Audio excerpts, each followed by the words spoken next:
Good afternoon and welcome to the AGO. I'm Stephan Jost, the Michael and Sonja Koerner Director and CEO of the AGO here in Toronto. And this afternoon, I'm going to have a chat with Randall Suffolk, who is the Nancy and Holcombe T. Green Jr. Director and CEO of the High Museum of Art in Atlanta. So I'm thrilled that Rand is joining us today. I like to begin these events by acknowledging that we're on the traditional territory of the Mississauga of the New Credit, which has also been home to the Huron-Wendat and Haudenosaunee through time. I'm glad you've joined us. We have anywhere between 500 and 1,000 people joining these talks. If you like them, join us again next week. We've got some really great upcoming talks. Belinda Tate is on next Thursday. She's the director of the Kalamazoo Institute of Art and one of the leading African-American museum directors. And the week after that, we have Maria Baldshaw, who we might know is the head of the Tate in the United Kingdom. So two people to join us as we go forward. I do want to mention that the AGO staff is hard planning for our reopening. We don't yet have permission from the province to reopen, but we are ready. Once we have word, we can open within 5 days. We've also polled and asked you what would make you feel comfortable, and people have said masks would make you feel comfortable. So all the staff and all the guests will be wearing masks, social distancing, which we can do, obviously, with 500,000 square feet. There's plenty of room for most people, and time ticketing. So we'll be able to control. We are starting with access from members and annual pass holders. So hopefully in early July, if everything goes well, take care, make sure you follow the COVID rules, because our goal is to be really safe before we reopen. Today's format is simple. We'll chat. Rand and I will chat for probably about 25, 30 minutes. You can feed questions to us, and Kathleen and Annie are behind the scenes, and we'll make sure that those questions come to us then. We're pretty excited to keep on doing these things. So first of all, Rand, welcome to ago.ca. Thank you very much for having me. It's good to be here. I promised Rand some straightforward questions. So I'm going to ask the question. Lots is going on. Pandemic, real kind of issues on kind of race in all of North America and all the world. What's a work of art that you're drawing inspiration from, looking at now? Can I share two? Yeah, of course. So the first one I would say is perhaps not very flattering to me, but given the shutdown over the course of the past 2.5, nearly 3 months, there's a great work by Barbara Kruger entitled "I Shop, Therefore I Am." I've been spending a boatload of time online. It seems like shopping for any number of things. So that's the part that I'm not so proud of. Okay, that's honest. Yeah. The work that actually within this very specific moment that I've been turning to a lot is a video within the High Museum of Art's collection done by Arthur Jaffa, and it's entitled "Love is the Message, the Message is Death." And it's a remarkable piece that speaks poignantly and powerfully about the Black experience in America. It's one of my favorite works that we have here. And I'm really excited about the fact that the Hirshhorn Museum in Washington, D.C. is spearheading an effort whereby the institutions across America that own that work, we're actually putting together a 24-hour simulcast of it. So we'll be able to kind of share that much more broadly, but it's a remarkable piece. Can you tell us a little bit about how the work entered into the collection, and tell us a little bit about Arthur Jaffa too? So the way it came into the collection, this was probably about 3 years ago. We're very fortunate. One of our key benefactors, believe it or not, when it comes to acquisitions is Alex Katz, the artist. He's got an incredible eye. He's collecting, he really, it's incredible that he continues to collect and to kind of identify in some cases, up and coming artists, in other cases, artists who he just very much believes in. And this video is something that he came across, and he actually approached us and said, look, I really think this would be great for the High. Would you all be interested in having it? And we were, and it was really kind of a signature piece with our reopening about 2 years ago on the other side of a complete reinstallation of our permanent collection. And so it found resonance very quickly with our audience, and it's certainly, I think, finding new residents today given current events. Can you talk a little bit about, you said you reopened the High 2 years ago. What was different between the High before and after reopening? What are the things that you changed or your team changed? Yeah, I think, there's a couple of things. Going into that, the institution changed dramatically. We've been working over the course of really the past 5 years to become, I think, a profoundly different magnet in our community. And so part of our goal was to create a reinstallation that not only reflected the collection that we have today, as opposed to the one that we had 10 or 15 years ago, but also that reflected the audience that we have today, as opposed to the one that we had 5, 10, 15 years ago as well. To kind of put that in context, if you look at the museum, 5 years ago, when I first got here, we averaged about 15% non-white participation. I think in the United States, the last time somebody did a big survey, the national average was 9%. So you could say that's pretty good. In a city like Atlanta, we thought that was unconscionable. So we worked our tails off, and within the first 3 years, we managed to triple that to 45%. If you look at the last 4 years, we've actually averaged about 47%. This past fiscal year, we just concluded 50% of our audience was that our visitors or end users were non-white. And what are some things you changed? With the reinstallation itself? Or just everything. Just everything. Yeah. Well, I think, as I said, we not necessarily in any specific order of this, but we took a good hard look at our admission fee. We dropped that we went to as opposed to a tiered model, we went to a one price model, dropped the price by $5 to kind of make sure we were a little bit more in line with the marketplace. We introduced some free programming on certain days. We have the second Sunday of every month, we're free. Again, when we launched that program 5 years ago, we averaged about 1,600 people. This past year, we averaged about 5,600 people on that day. Wow. We changed our marketing entirely to reflect, again, the people that were coming to the museum, to really be much more audience focused, to embrace a heightened degree of Southern hospitality in terms of how we treat people and talk to people as an institution. And then I think we also made some big changes additionally on the programmatic side with our exhibitions.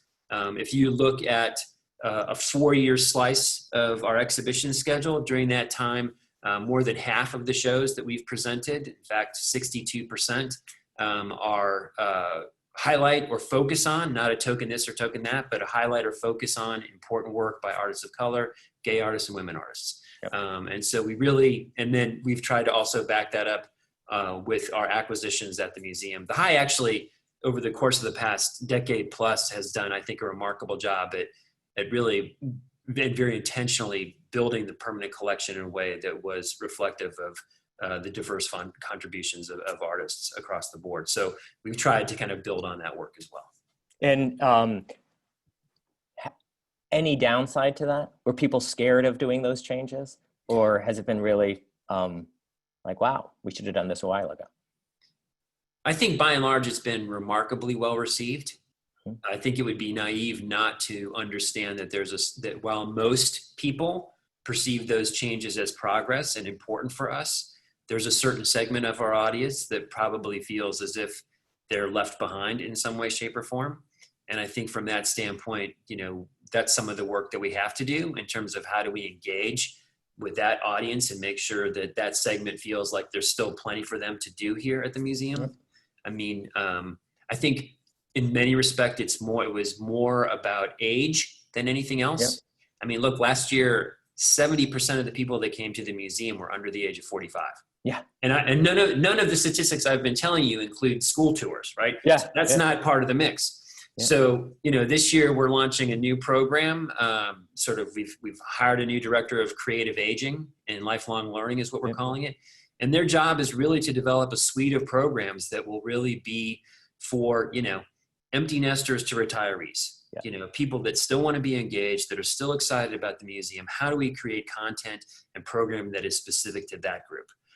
That will not only be educational, but also fun and social at the same time. So we'll see. Again, there's some real work to be done there. One of the things I think that a bunch of museums, I think the AGO is part of that with the High, is the age of our visitor is significantly lower than it was 10 years ago. I mean, we have way more 20-year-olds than 60-year-olds coming to the AGO. I think you guys have the same profile. It's interesting how perceptions of museums hasn't quite caught up with that yet, right? This generation seems to be engaged. You're part of, the High is kind of maybe unique that it's part of a consortium of, is it 3 cultural institutions, the Woodruff? Yep. Tell us a little bit about, because it's structured differently than most museums. Yeah, I mean, the interior workings of it aren't really altogether that different. The quick way for me to describe it is, I apologize in advance for the sports analogy, but the best way for me to describe it is that the Woodruff Art Center is essentially like Major League Baseball. And below that rubric, there are, the Symphony are the Toronto Blue Jays, the High Museum of Art is the Atlanta Braves, and the Alliance Theater is, the Cincinnati Reds. And underneath that umbrella format, there's some shared roles and responsibilities, some shared services. There's some cost sharing that happens, some revenue sharing that occurs. But at the end of the day, as the franchisee, we're responsible as the Atlanta Braves for building and maintaining our own budgets, for developing our player personnel, for creating our own programming, all of that sort of thing. So it is a slightly unique model, but we actually have a ton of autonomy. There's no real voice or vote in anything that happens programmatically within our walls. Got it. It's really more about how can we share HR, we share IT, we share a little bit of finance, that sort of thing. Got it. That makes sense to me. Where did you grow up, Rand, again? I grew up until I was 15 in Northeastern Ohio. Northeastern Ohio. Okay. And then I kind of met you when you were running the museum in Tulsa, Oklahoma, I believe. That's right. Right? Yeah. Tell us something about Tulsa. What do we need to know about Tulsa? It's any sort of stereotype that you may have regarding Steinbeck in Oklahoma and, the Dust Bowl and so forth, you should put out of your mind. Yeah. Okay. My family, we were there for about a decade and we love Tulsa. I think there's part of us that will always be proud Tulsans by choice. Yeah. We're hearing a lot about the fact that it continues to be a complicated city in a lot of ways. But we love the people there. We loved our time there. It's a city that at the first part of the last century, all of these Eastern oil men came from the East Coast of the United States, brought their culture, brought their architecture and so forth with them. And it's actually slightly hilly topography, a pretty good urban canopy in terms of trees. So even physically, it's not really what people anticipate when they get there. But certainly I had the real blessing of working and becoming friends with some of the kindest, most philanthropic, smartest, just altogether generous people you'll ever find. Yeah, it's amazing when I travel around. There are these true gems of cities, right? Each with their own history, pluses, minuses. But I am always an advocate for the museum in Toledo, Ohio, right? That's a great place. It's a great place what they've done. I mean, just really. We're now in kind of the age of COVID and many other things going on right now. What are the values you're leaning on right now? We've got COVID. We've got kind of the serious race issue, anti-Black racism. What are the things that you kind of lean on in yourself? In myself? Yeah. What are the values? For a very long time, I've used 4 things to kind of guide not only sort of the work that I do, but hopefully the work of our institution. And we call it the mantra of our DNA. And we focus on growth, inclusivity, collaboration, and connectivity. And depending on the situation, you may put more emphasis or less on any one of those areas, but oftentimes there's a lot of overlap between them. So read them to me again, because you went through them fast.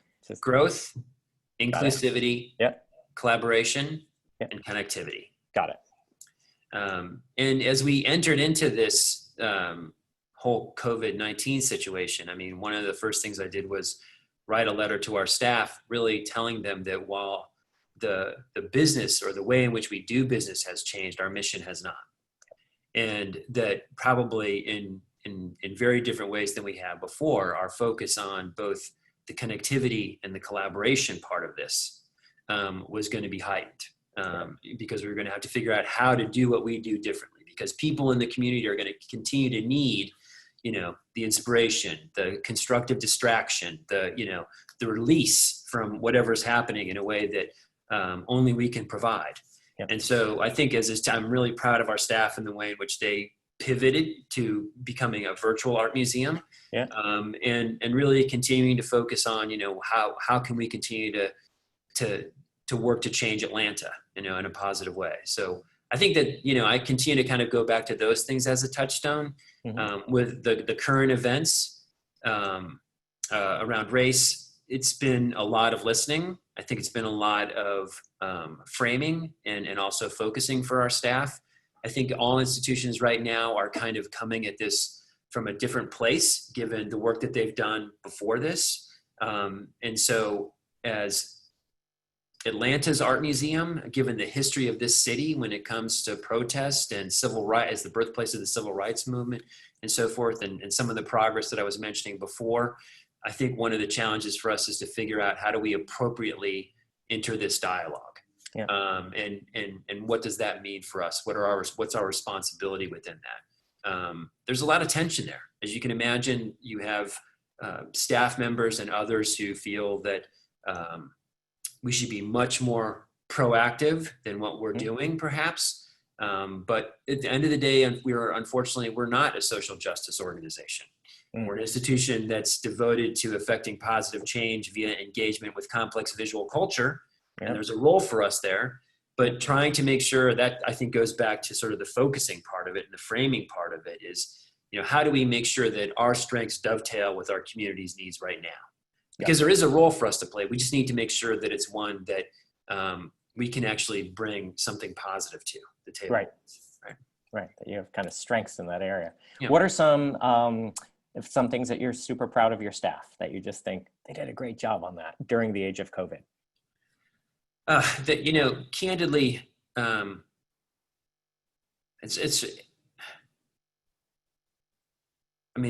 there's, I don't even know where to start. Look, we have not let one person go. We've kept everyone employed the whole time. Part of that has meant throwing out some job descriptions right out the window and asking people to get retrained very quickly to do other tasks. And the fact that my entire frontline staff was willing to kind of suddenly figure out how to dedupe our database, of all our members and so forth, and spend 8 hours a day doing that sort of work. We had a group of 16 of our staff members. Very quickly after the shutdown, we decided we were going to try and call as many of our 30,000 plus member households as we could, not for a solicitation, but just to say, hey, we're thinking about you. How are you? Are you aware of the new programming that we have going on? Is that a kiddo I hear in the background? Did you know that we have activities you can download? Just to kind of stay top of mind. They've called about 21,000 of those people. That's a lot. Just incredible work from that standpoint. If you look at our content creators, I think that they've done a remarkable job at trying to figure out, how do we connect people differently with what we have. Right at the beginning, Rand and I are both part of a group called AAMD, which is Association of Art Museum Directors. And art museum directors are pretty darn collaborative, and we share and we learn a lot from each other.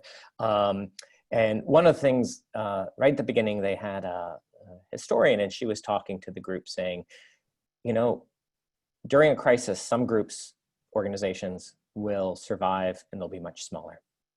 Other organizations actually in the crisis lay the groundwork for their future success, right? So you have a choice. You can either shrink and or you can really try to lay the groundwork for the future success. That move of reaching out to everybody sounds like you're firmly in the groundwork for future success. Look, we actually, in that same letter, I told them that everything that we do right now is the runway for the future. For us. Where do you think 10 years from now, the High Museum of Art, how do you think people will talk about it, experience it? I'm hoping that there will be a great deal of civic pride around the fact that we've worked very hard to be at least one version, not the version, but one version of a national model of community engagement. We want to be the place where all of Atlanta is comfortable coming together. And we also want to very much earn a reputation for the work that we do. When I first came to the museum, I've told this story a million times, did a completely unscientific survey. I asked just about everyone that I could one question, and the question was, do you think the High is better known for what it is or what it does? And at that time, 90% of the roughly 60 people that I spoke to said what it is. And if you think about the work that we've been doing over the past few years, and hopefully over the course of the next 10 years, It's really going to be about how do we continue to kind of earn a reputation for what we do. Yep. And how we engage people. So I'm hopeful that people will think positively of us in that light 10 years from now. That's a high goal. Knowing, there's a lot of work and a lot of staff to make that happen. Yeah, sure. Great. Yeah. When we were in the pre-part of this, we were doing a little technology check, et cetera. Kathleen from our public programming learning staff said, I got to ask you, you've got Killer Mike on your board. What does that mean? Michael Render, also known as Killer Mike, is a rap artist, musician. He's one half of the duo Run the Jewels, but he's also a long-standing Atlantan community, born and bred in Atlantan, but also a really vocal community activist. And about 2 years ago now, we asked him to come on our board, and he's been really a great resource for us and a great contributor. I can't say enough about the fact there's not 1 ounce of gimmick in that. He grew up coming to the museum, so there was a relationship there already. He's been a great resource for us and a great advocate for the museum. He's been fantastic, and he's super fun and cool and all that stuff. So, he's a true blue rock star. It really is. And he's on your board doing the lifting of a board member. Oh yeah, very much so. Very much so. Yeah. So we both have daughters. What insight is she giving you now? It's very interesting right now because she just spent the last 2.5 weeks back in Tulsa. Oh, gave that up. And we've been having some, I think, remarkable conversations from her perspective on how different that geography is sort of framing the conversation around what we're going through right now. Yeah. And super proud of her for being as interested and engaged and open-minded about all of this. But she's, let's put it this way. It's a remarkably refreshing conversation to have with her now, because before that, we were in the transition between this incredible empathy about all of her friends who were graduating and how their final year of high school had been ruined. And then we were moving full on into now it's about me, and is my senior year going to be ruined?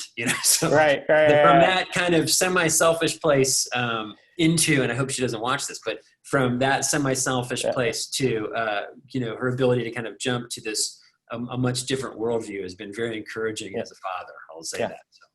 It's nice to see the progress. I should make a plug that Dr. Audrey Hudson, who's head of our school programs here, she pulled a roundtable together about a week ago, and it's on ago.ca for our audience.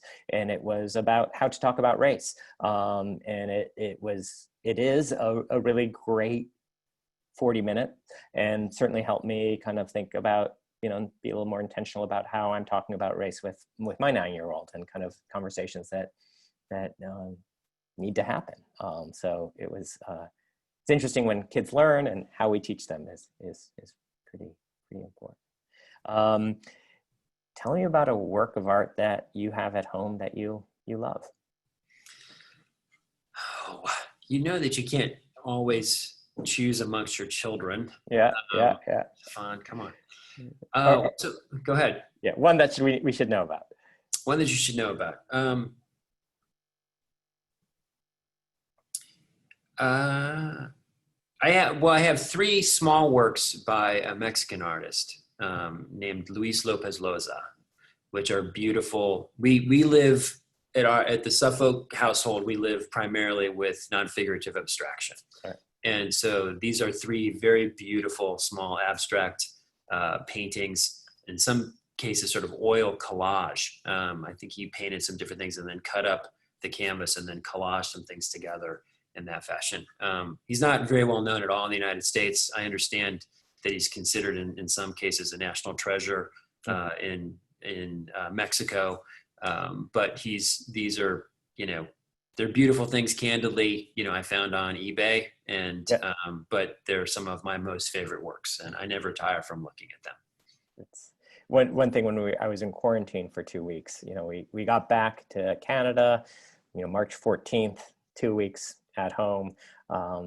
It allowed me to fall in love with the art on our wall again, which was, I hadn't been I hadn't spent enough time looking at the art around me.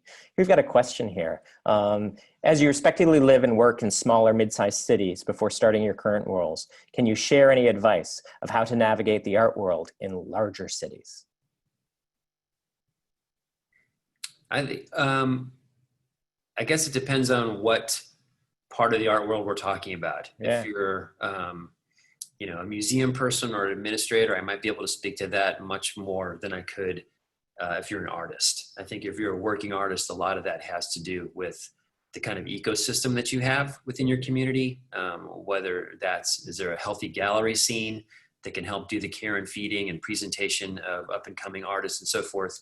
I think that space becomes very difficult and candidly, every single community I've been in, there's been some tension between the museum and the local artists about why we're not presenting more of their work or giving more gallery space over to their work. And the way I've described it is that it's not better or worse, but if we did that, typically there's some other institutions or organizations in town that have that as their mission. In most cases, I believe it's our responsibility to present the defining of artists of our time, as opposed to the emerging artists of our time. Again, it's not one is not better than the other, but candidly, we're able to get on a tour and bring the Kusama exhibition to Atlanta.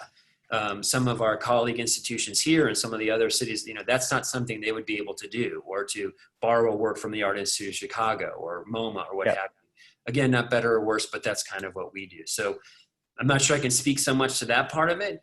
And go ahead. That whole question about smaller, mid-sized, large cities, there's the commercial side of the art world.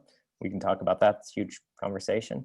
But I think in terms of artistic creation, regardless of the scale of the city, certain cities have a really vigorous dialogue between artists, right? And if art history teaches anything, well, it teaches a lot, but one thing I note is a consistent theme is extraordinary artists know other extraordinary artists, right? Van Gogh and Gauguin are on vacation together. Kusama and Donald Judd, lifelong pen pals, right? And I think it doesn't matter the scale of the city, if you're not engaged in incredible dialogue with other artists, right? That's, stop. Stop thinking, what are you doing? Because historically, great artists know each other regardless of where they live. The art world now, how do you think COVID is going to be impacting the gallery scene? I think it's going to depend a lot on where you live. I mean, if nothing, candidly, we've been on Zoom calls every week with AAMD members from around North America. And what we're seeing is that there's such an intense degree of regionalism depending on where you are. And so I think it's going to be very hard to tell. I would not be at all surprised if things kind of jumped back as quickly, more quickly than we anticipate. I think that probably the real issue is going to be, again, from that commercial side, because I think there's a ton of galleries that are being decimated right now and will not come back on the other side of this. And so there'll probably be a significant reshuffling of that sector. Which might create some more opportunity. Also, sure. Another question here is has the museum board been proactive in addressing the challenges of COVID-19?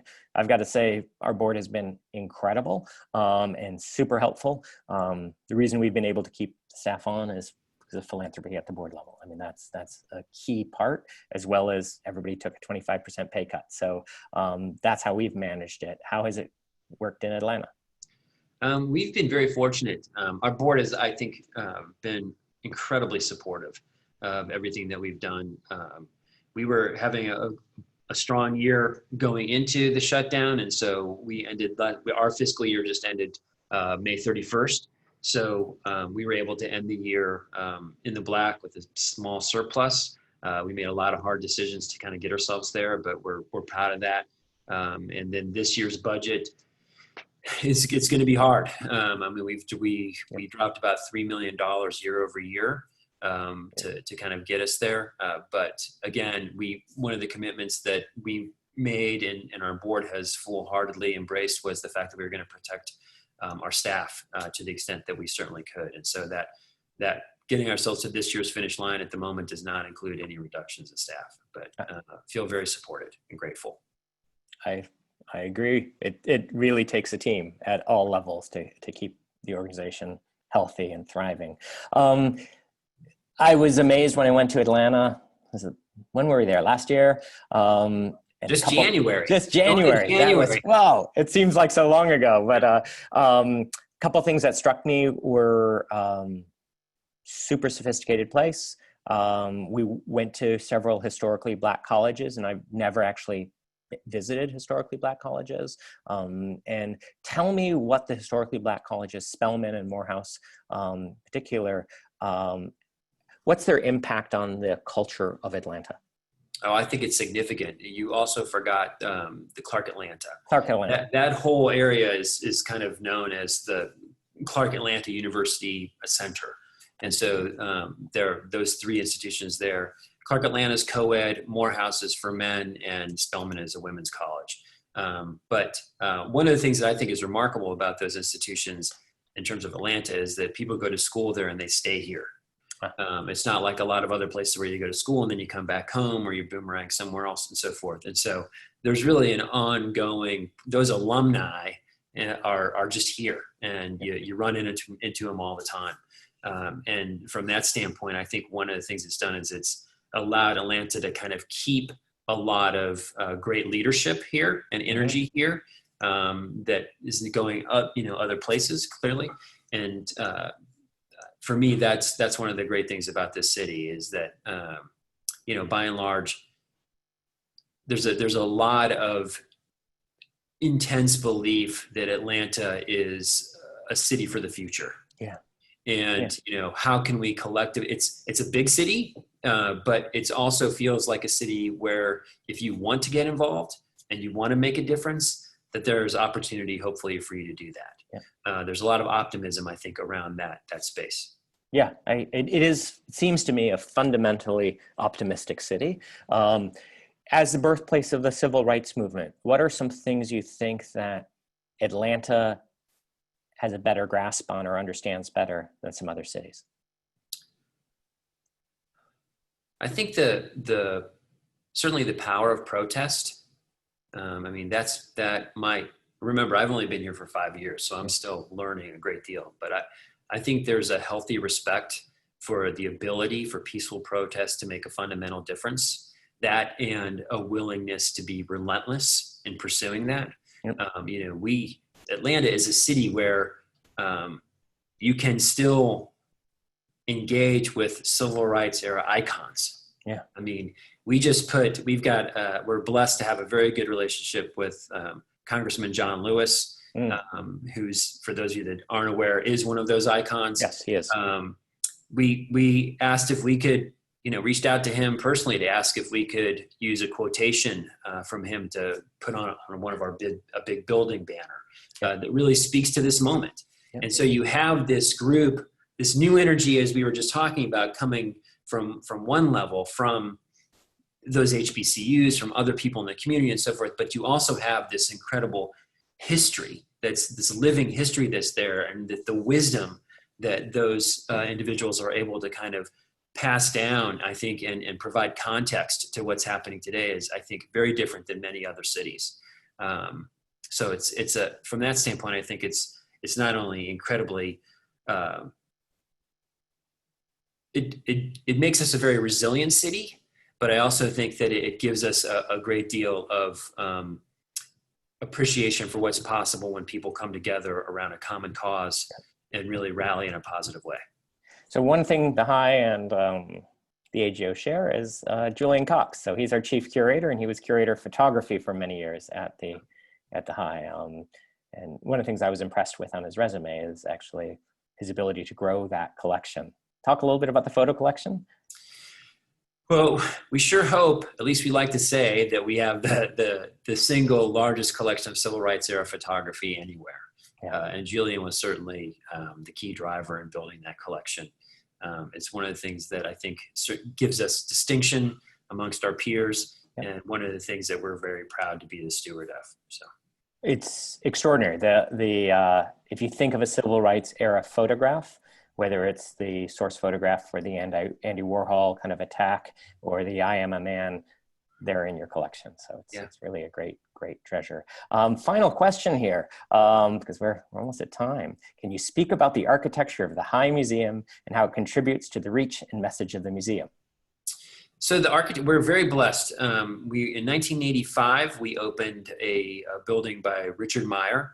Many people say that they believe that it was kind of the project that really put him in a position to earn the Pritzker Prize. Yep. And then in 2003, the museum really tripled our size. We were able to work with Renzo Piano, another Pritzker Prize winning architect, to transform us, as I said, in that way. And I think they're very different experiences, but really wonderful in terms of allowing you to view the art in very different ways.